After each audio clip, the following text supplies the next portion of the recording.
أعوذ بالله من الشيطان الرجيم. بسم الله الرحمن الرحيم.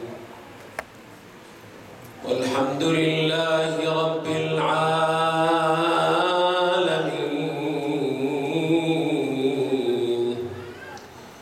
وأفضل الصلاة وأتم التسليم على نبينا محمد وآله الطاهرين.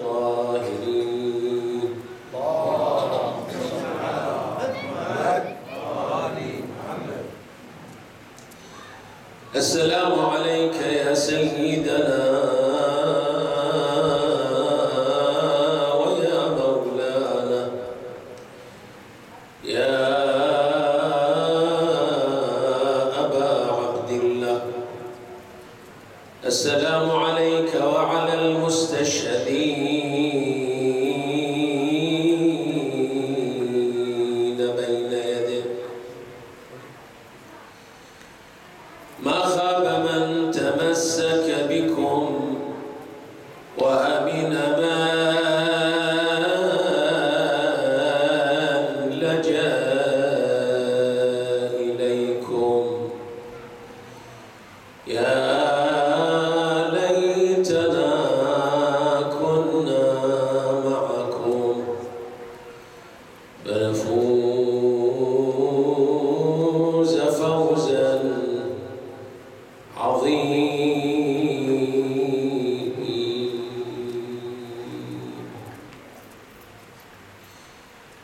يا وقعة الطف كم أوقدت في كبدي،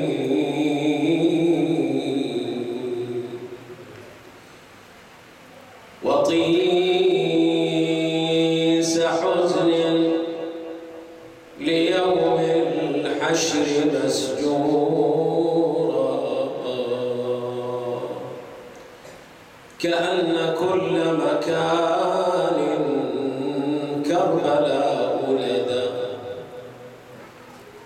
عيني، وكل زمان يوم عاشورا،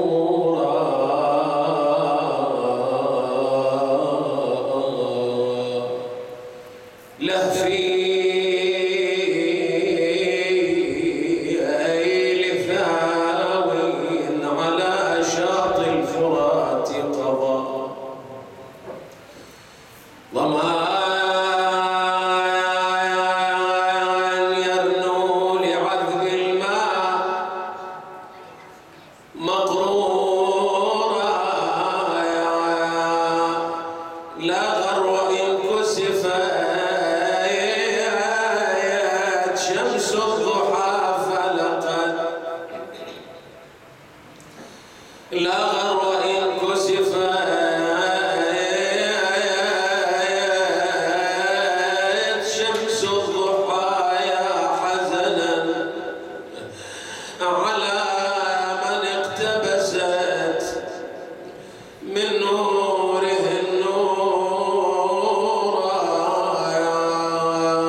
ليت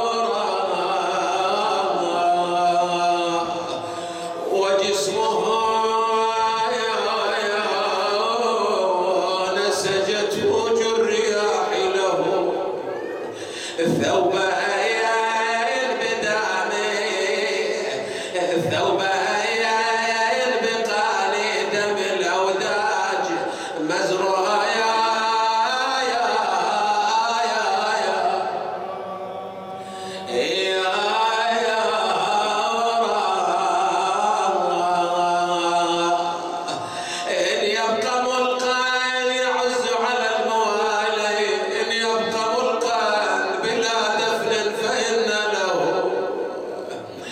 إن يبقى ملقا بلا دفن فإن له، يا قبرين بأحشاء من ولاه محفوظ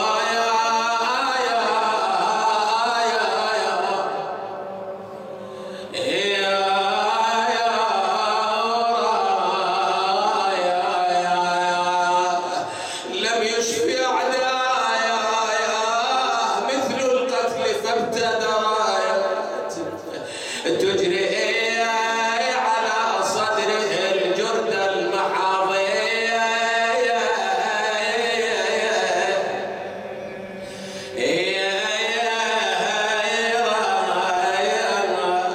يا عطر الله يا تلك الخيال جعلت أعضاءه لعواديها مضاميرا. لا حول ولا قوة إلا بالله العلي العظيم. إنا لله وإنا إليه راجعون. قال الله تبارك وتعالى في كتابه الكريم: بسم الله الرحمن الرحيم. أفتطمعون أن يؤمنوا لكم وقد كان فريق منهم يسمعون كلام الله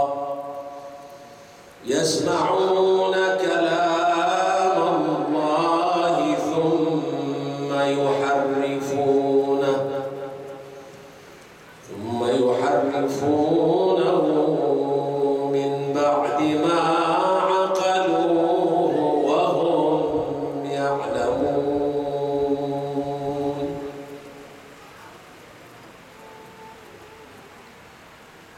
لا شك أنه هناك سنن كما جرت في الغابرة تجري في اللاحقة، يعني قوانين، وهي القوانين تحكم مسيرة المجتمع الإنساني منذ نشوئه. لهذا نحن عادة ما نعبر تعبير متداول على الألسنة يقول إن التاريخ يعيد نفسه. شنو معنى التاريخ يعيد نفسه؟ والتاريخ يتكرر؟ التاريخ لا يتكرر والزمن يتصرم باستمرار، لكن التاريخ يعيد نفسه من خلال أن الأحداث والسنن التي جرت في سابقة جرت بعينها في لاحقة بعد أن مارست نفس الدور تجري عليها نفس السنن. إذن هناك سنن. الحقيقة واحدة من هاي السنن مسألة التحريف، يعني يعتبر كأنما هو سنة الحقيقة، لا لم تخلو منه أمة من الأمم عبر تاريخها. التحريف وقع في الأمم الماضية بالنسبة للكتب السماوية، والقرآن يصرح بهذا بشكل واضح، وأن أهل الكتاب كانوا يحرفون الكتب المقدسة، كانوا يحرفونها. أكثر من آية في القرآن الكريم تقول إنهم كانوا يحرفون الكلمة عن مواضعه، الآيات الأخرى من بعد مواضعه، وهذا ديدنهم. لكن المسألة أن الأمة الإسلامية ليست بدعا من الأمم، يعني المسلمون كأمة ليسوا بدعا من الأمم، يعني حالهم كغيره. ولهذا النبي صلى الله عليه وآله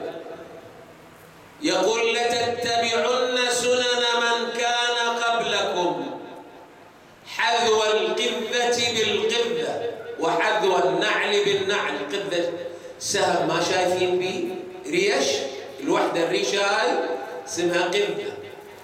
السهم لما يطلق كأنما القذة هاي ورا القذة كأنما تسير خلفها تماما. تمثيل من النبي صلى الله عليه وسلم. حذو القذة بالقذة وحذو النعل بالنعل، حتى لو دخلوا جحر ضب لدخلتم فيه. النبي سألوه قالوا له اليهود والنصارى يعني أهل الكتاب، قال فمن غيرهم؟ يقول مثل ما جرى عليهم سيجري عليكم. ولهذا أولئك القوم كانوا يحرفون الكتاب. هسه قد واحد يسأل يقول لماذا التحريف؟ يعني ليش الإنسان؟ لماذا الإنسان مهووس بالتحريف؟ لماذا يحرف؟ أكو أسباب. مرة التحريف يكون بفعل العامل السياسي، يعني السلطة لا يروق لها ما يطرح فتحرف. مرة تحرف الكتاب إذا كان هناك كتاب مقدس، أو مرة تحرف الواقع التاريخي، يعني واقع تاريخي معين تحرفه، حادثة معينة تجيرها لصالحها. إذن لا شك أنه واحد من العوامل وأسباب التحريف العامل السياسي، وهذا نراه بأم أعيننا الآن في واقعنا المعاصر. نرى أن الدولة والسلطة تمارس ألوان كثيرة من التحريف والتزييف للوقائع والأحداث، تطرحها، تعتم على خبر، تنشر خبرا آخر بصورة مغلوطة، أليس كذلك؟ زين. إذن هذا أولا العامل السياسي. ثانيا الحقيقة أحد أسباب التحريف في الأهواء. أهل الكتاب شافوا بعض الآيات في التوراة وفي الإنجيل ما صرف لهم، لا تتناسب مع أهوائهم وميولهم ومع ميولهم، ولهذا حرفوها. يحرفونها لكي تتناسب مع الأهواء والأمزجة والميول. إذن الأهواء أيضا واحد من الأسباب. بنو إسرائيل كانوا كذلك، كانت إذا أرادوا أن يحرفوا أمرا أرادوا أن يحاولون أن ماذا؟ طبيعي ليس دائما تحريف لفظها بين قوسين، بعض مرات تحريف معنى، يعني يصرفون معاني الكتاب المقدس عن ظواهره، يصرفون الظواهر الحقيقة ويؤولونه حسب أهواء. زين. أكو سبب آخر الحقيقة اللي هو الحس الخرافي عند الإنسان، أو الحس الأسطوري عنده. الإنسان بطبيعته يميل للأسطورة، يميل للخرافة بطبيعته. ولهذا تشوف تجي شخصية مثلا ينقلها التاريخ، في بداياتها كانت شخصية عادية، شخصية تتميز بفرادة، لكن كانت عادية، لكن الإنسان من خياله ينسج حولها الأساطير، فتتضخم هذه الشخصية، وهذا لون من ألوان التحريف. إذن الشخصية ما وصلت إلينا كما هي، بل حرفت بفعل عامل. هذا العامل ميل الإنسان لخلق الأسطورة، هذا الميل عند الإنسان يكون سببا لتحريف كثير من الوقائع. زين. إذن أكو أسباب الحقيقة لست بصدد استقصائها. هاي الأسباب للتحريف التي تدفع الإنسان لأن يحرف، إما أن يحرف النص وإما أن يحرف الواقع التاريخية أو يحرف الحادثة أو الشخصية التاريخية وما إلى ذلك. زين؟ هسه التحريف كما قلنا مرة يكون تحريفا لفظيا ومرة يكون تحريفا معنويا. الأمم اللي قبلنا مارسوا التحريف اللفظي والمعنوي بالنسبة لكتبهم، أما إحنا كمسلمين حرف القرآن معنى، أما لفظا الله تكفل بحفظه. القرآن الله جل وعلا تكفل بحفظه. إنا نحن نزلنا الذكر وإنا له لحافظون. الله يحفظه بالأسباب الطبيعية، لا يأتيه الباطل من بين يديه ولا من خلفه، تنزيل من عزيز حميد. لكن المشكلة التحريف المعنوي، يعني الأمة الإسلامية مارست التحريف المعنوي بأبشع صوره، صورة بشعة. أولت آيات القرآن الكريم، صرفت مداليلها، اقتطعت من سياقاتها، لويت أعناق النصوص بلا مبرر إلا لأجل أن تتناسب مع الأهواء. ولهذا أكو حديث خطير جدا ورد عن أمير المؤمنين سلام الله عليه. أمير المؤمنين يقول: ما من ضلالة إلا وزخرفت بآية من كتاب الله كما يزخرف الدرهم المغشوش بالفضة المموهة. يقول هاي الضلالات اللي مرت عبر تاريخ المسلمين، الفرق العقائدية المنحرفة وما أكثرها، ولا زالت إلى يومك هذا، وظفوا النص القرآني، وظفوه معنى، وهذا لون من ألوان التحريف المعنوي. وظفوه لصالحهم.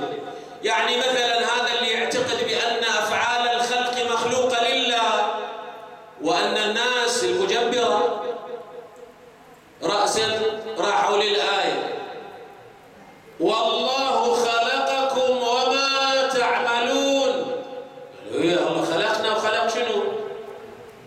اقتطعوا الآية من سياقها ووظفوها توظيف سيء يخدم أغراضهم، بينما هي الآية واردة في سياق الآيات التي يعترض بها إبراهيم الخليل، يعترض على قومه. قوم إبراهيم كانوا يصنعون ما ينحتونه ويصنعونه بأيديهم ثم يعبدونه. إبراهيم في مقام تشديد النكير عليهم يقول: أتعبدون ما تنحتون والله خلقكم وما تعملون. يقول هذه أمور مخلوقة لله، كما أن الحطب والحجر والحصى الذي تنحتونه هو مخلوق لله، شلون تعبدونه؟ بينما هذول الجماعة اقتطعوا الآية من سياقها ووظفوها توظيف آخر. هذا نوع من ألوان التحريف شنو؟ المعنى. إذن أكو تحريف عندنا نحن المسلمين أو نحن المسلمون الأصح. هذا التحريف هو عبارة عن تحريف معنى، لأننا لم نستطع. هسه قد واحد يسأل يقول: أكو محاولات لتحريف القرآن جرت؟ نعم جرت. في أيام الأمويين جرت محاولات لتحريف النص القرآني لفظا، لكن ما استطاعوا، ما قدروا. ليش؟ لأنه أكو صحابة وأكو ناس مسلمين حافظين للقرآن والقرآن موجود، فما استطاعوا، ما قدروا. صحيح رشوا مجموعة من أولئك ممن يسمون بالصحابة مثل سمرة بن جندب وغيره، يحرف النصوص القرآنية، يقول هاي الآية ومن الناس من يشري نفسه ابتغاء مرضات الله والله رؤوف بالعباد، التي نزلت بإجماع المفسرين بأمير المؤمنين عندما بات في فراش النبي، قال وهي نزلت في عبد الرحمن بن ملجم لأن قتل علي بن أبي طالب خلص الأمر. شايف؟ على كل حال، إذن أيها الأعزة، هي الظاهرة موجودة، ظاهرة التحريف، وكما أنها جرت في الكتب وفي النصوص السماوية جرت أيضا على مستوى الأحاديث النبوية السنة أيضا، كذلك الوقائع التاريخية حرفت. أكو وقائع تاريخية حرفت نتيجة للأهواء، للمطامع، للسياسة، حرفت. ومن حق الأجيال أن يصل إليها التاريخ كما هو، لكن هاي خيانة للأجيال، خيانة. بعد العرض لقضية أنا ما أريد أستعرض لك الحقيقة الموضوع لهدف آخر بطرقه الآية، الحقيقة واضحة، تقول أنه أتطمعون أن يؤمنوا لكم، هذول الجماعة الذين يعيشون بين ظهرانيكم، وقد كانوا يحرفون كتاب الله بعدما سمعوا كتاب الله يحرفونه من بعد ما عقلوه. هي الطامة الكبرى هاي. مرة أكو جماعة يصير التحريف نتيجة الخطأ، قراءتهم للنص قراءة ناقصة، هم بذلوا وسعهم، لكن استنطاقهم للنص، قراءتهم للنص قراءة مبتورة. هذول ما متعمدين التحريف، ما متعمدين، لكن هم عندهم نقص، قصور. الآليات التي استخدموها في استنطاق النص آليات قاصرة. لكن بعض الأحيان المشكلة أنه من بعد ما عقلوه هم يعرفون أن هذا النص مؤداه هذا، لكن مع ذلك يحرفونه إلى أمر آخر. هم يعلمون هذه المشكلة. إحنا اليوم الحقيقة أيها الأعزة أمام تحريف لواقعة كربلاء قديم وجديد مع جديد. لا شك أن هذا الحدث التاريخي الذي وقع في 10 من محرم لسنة 61 أو سنة 61 للهجرة أو 61 للهجرة، هذا الحدث التاريخي المهم مع إرهاصاته الطبيعي، والحدث ما اجى من فراغ، اكو بدايات إلى، واكو أهداف، واكو انطلاقة إلى، ثم بعد ذلك تبلور إلى أن انتهت إلى تلك النتيجة.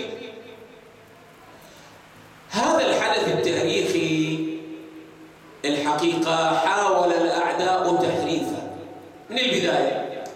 الأمويون ثورة الإمام الحسين أرادوا أن يشوهوها منذ اليوم الأول. الإمام الحسين كان بداية خروجه كان يقول إنه إنما خرج لمصلحا كجده وكالأنبياء قبل جده صلوات الله وسلامه عليه أجمعين،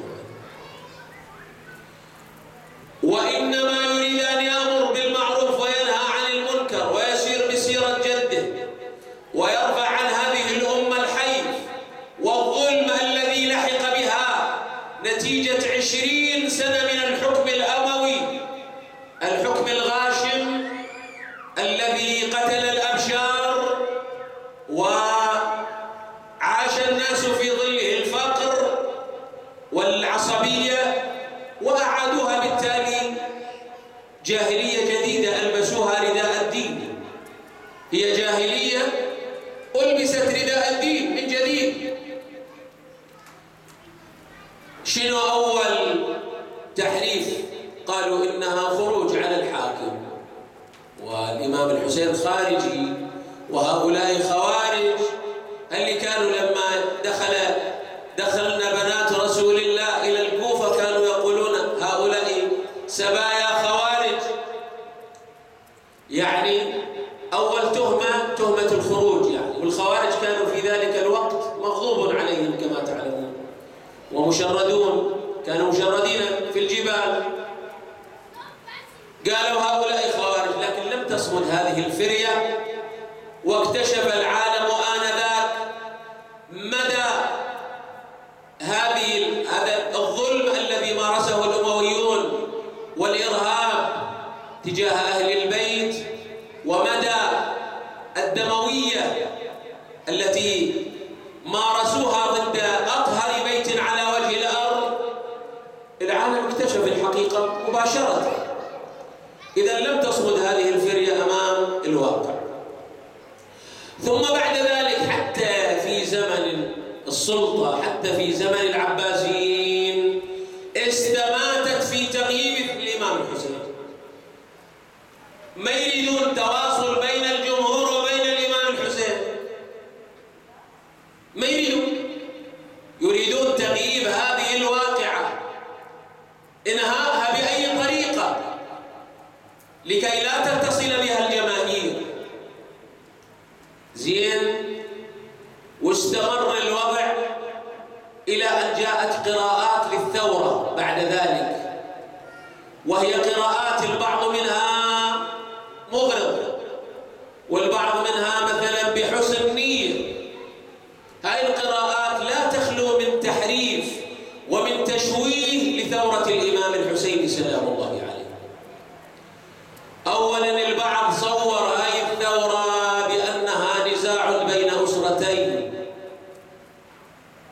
وأنه القضية ماكو ثورة، يكون نزاع بين بيتين، البيت الأموي والبيت الهاشمي، وهما بيتان ابن عم أسرة واحدة، بنو عبد مناف. إذن أكو صراع، وهذا الصراع الذي كان في الجاهلية ثم في بداية الإسلام، ثم بعد ذلك تطور واستمر هذا الصراع عبر الأجيال. يعني حالة من التناسل للصراع، جيل بعد جيل هذا الصراع مستمر، حتى البعض ألفوا مؤلفات في هذا المعنى. المقريزي إلى كتاب اسمه النزاع والتخاصم بين بني أمية وبني هاشم، ويقول أن النزاع هذا النزاع مستمر، نزاع قديم. هذا الكلام غير طبيعي وما يمكن الركون له. النزاع لا يمكن أن نركن إليه. زين، بعد من ضمن، ولا أطيل عليكم لعله الإخوة بعضهم مرتبطين بعمل وإحنا طولناها. بعضهم مثلا البعض قالوا إن هاي الثورة الحقيقة، وهذا تشويه من الأصدقاء لا من الأعداء، إنه هاي الثورة إنما حصلت لأجل أن نبكي ونحصل على الثواب، والله يغفر لنا يوم القيامة. الله شاء للحسين أن يقتل، وبمقتله سيغفر الله لشيعته يوم القيامة، ولهذا الله شاء له أن يقتل وإحنا نبكي ونلدم صدورنا، وبعدين الله يغفر لنا يوم القيامة. وهي هاي الحقيقة عبارة عن تسرب الفكر المسيحي إلى الفكر الإمامي، لأنه عبارة عن نظرية الفداء. نظرية الفداء اللي يقولون إن المسيح إنما صلب، وهي أحد أركان العقيدة المسيحية. واحدة من أركان العقيدة المسيحية الفداء، عقيدتهم بالفداء، وأن المسيح إنما صلب لأجل أن يفدي أخطاء البشر وذنوبهم. الجماعة قالوا للإمام الحسين نحن نبكي عليه، وبالتالي بهذا اللون من ألوان التحريف. زين، البعض الآخر تمادى في الجانب الغيبي، قال إحنا هذا تكليف الإمام الحسين إحنا ما نعرفه، وثورة الإمام الحسين إنما هي تكليف خاص به. الله شاء للحسين أن يقتل، ولو لم يشاء الله له أن يقتل ما قتل. زين، وبالتالي هذا تكليف الإمام الحسين، وإحنا تكليفنا أن نبكي عليه، أن نحزن، أن نتألم. أما ما هي الأسباب لا نعلمها. هل هي أسباب واقعية؟ هل كان الإمام الحسين ينطلق من واقع يريد تغيير واقع فاسد؟ هل كانت له أهداف؟ لا، هذا لون من ألوان التحريف لهذه الثورة ولهذا العمل الجبار. الإمام الحسين لا شك أنه واقعي، كان يتعاطى مع الواقع، ولو لم يكن هناك فساد، ولو لم يكن هناك، واضح في البيض خطب الإمام الحسين قال: أيها الناس، ألا وإن هؤلاء قد لزموا طاعة الشيطان وتركوا طاعة الرحمن وعطلوا الحدود واستأثروا بالفيء وأحلوا حرام الله وحرموا حلال وأنا أحق ممن. ألا ترون إلى الحق لا يعمل به وإلى الباطل أهناك واقعية أكثر من هذا؟ إذن هذه الحقيقة وصم ثورة الإمام الحسين بهذه القضية الغيبية بشكل غير طبيعي هو إفراغ لها من محتواها. لأن إذا قلنا هذا تكليف الحسين وانتهت، إذن الأجيال ما لها علاقة بالموضوع. لا تقوم بوجه ظالم، ولا تأمر بمعروف، ولا تنهى عن منكر، ولا تغير واقعا فاسدا، ولا تنتصر لمظلوم، ولا تقف بوجه ظالم. ليش؟ لأن الحسين هو شنو؟ الحسين تكليف غير تكليفي أنا.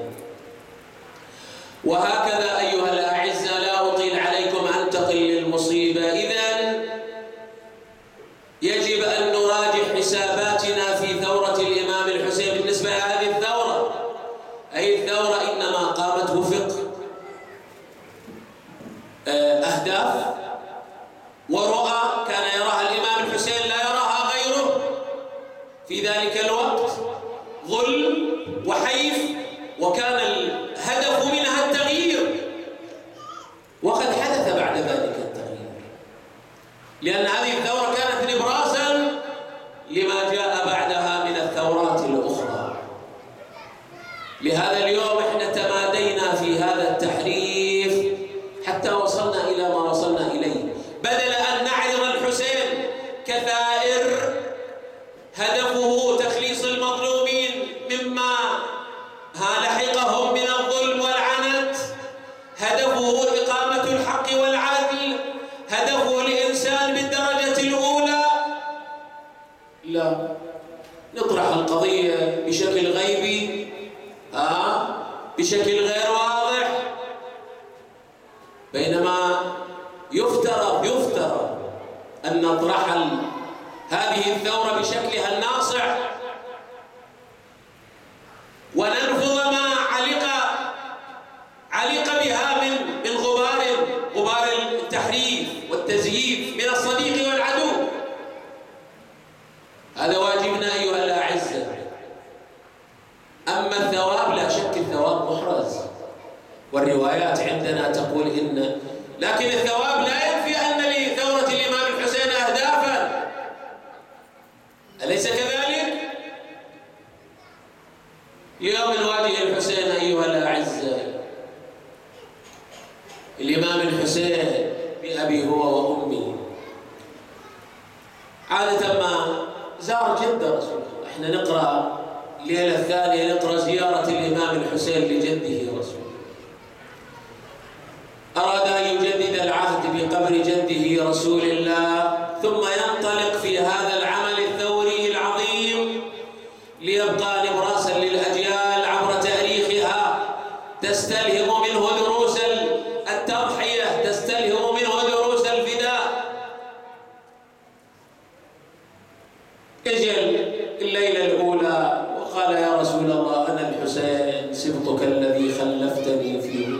النبي يقول الحسن والحسين إمامان قاما أو قعد أيها الأمة اعرفي قدرهما. يا رسول الله اشهد على هؤلاء القوم، اشهد عليهم، ما الذي عملوا؟ اشهد عليهم يا رسول الله. فلم يحفظوني في كل هموم الإمام الحسين، كل آلام. صلى إلى جانب قبر جده ثم جاء في اليوم الثاني أيضا شاكيا متألما يستخير الله في الخروج. جاء إلى قبر رسول الله، وأيضا الإمام محمل بالهموم.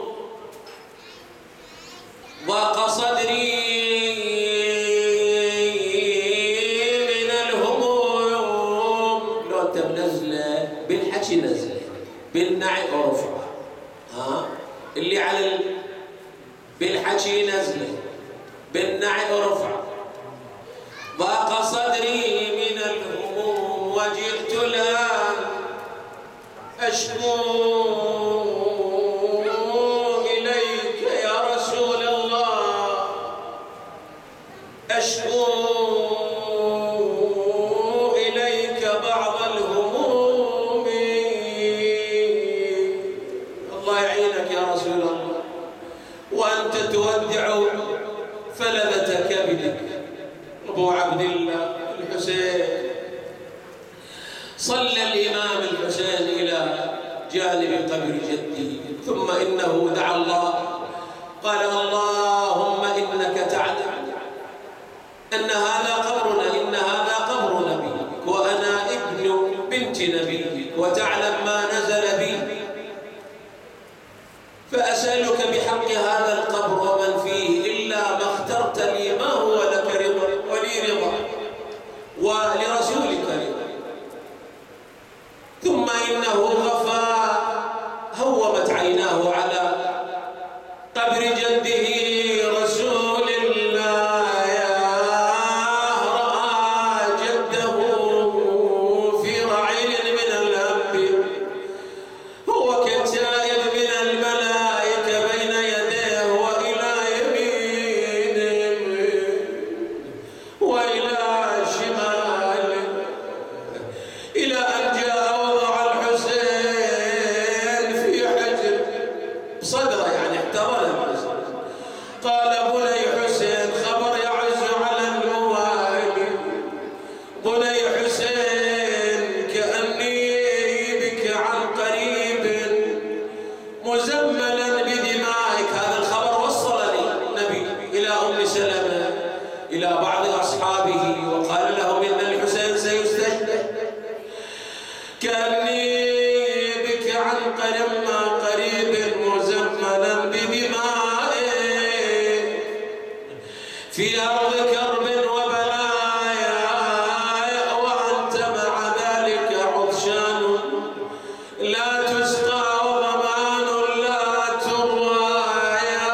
فعلى من داخل القبر بكاء ونحيب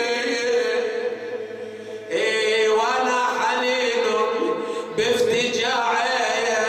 بافتجاعين يا حبيبي يا حسين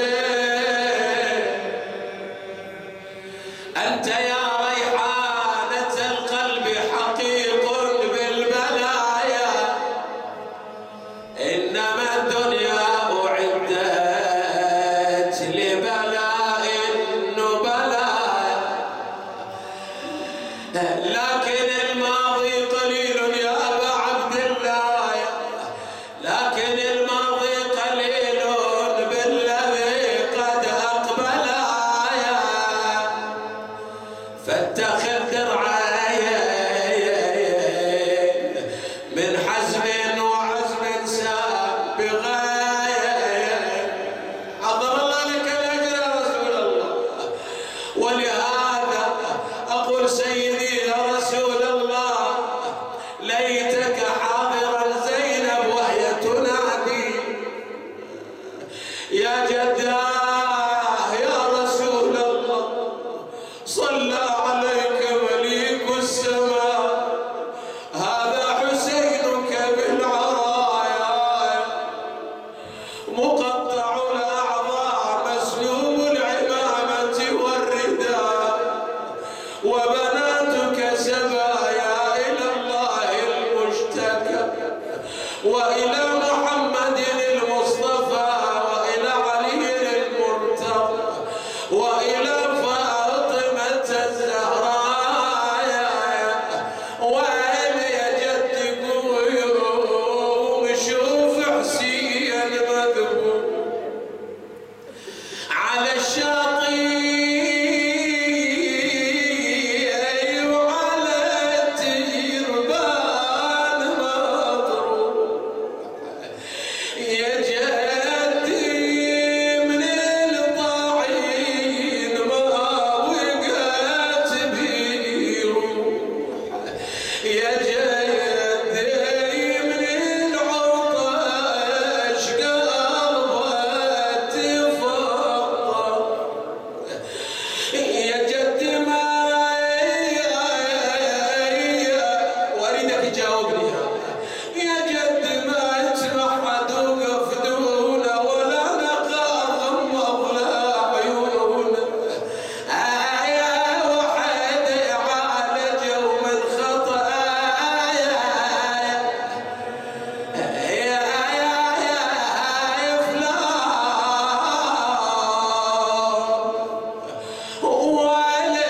ولا واحد بحلقه ما يقطع يا جدي ما يتمحد عند رجلي ولا واحد يا جدي ما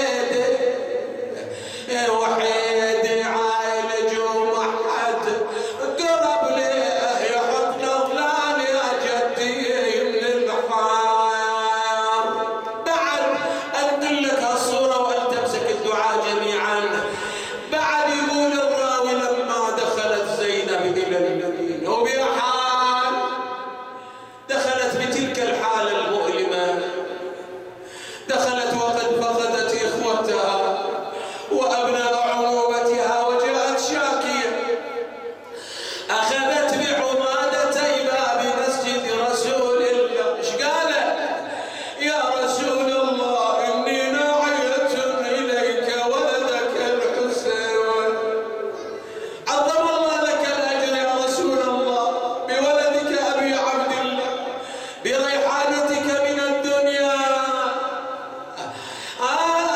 يا جدي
خلقك إليك محمد وآله الطاهرين فرج عنا وعن المؤمنين فرجا عاجلا قريبا يا الله.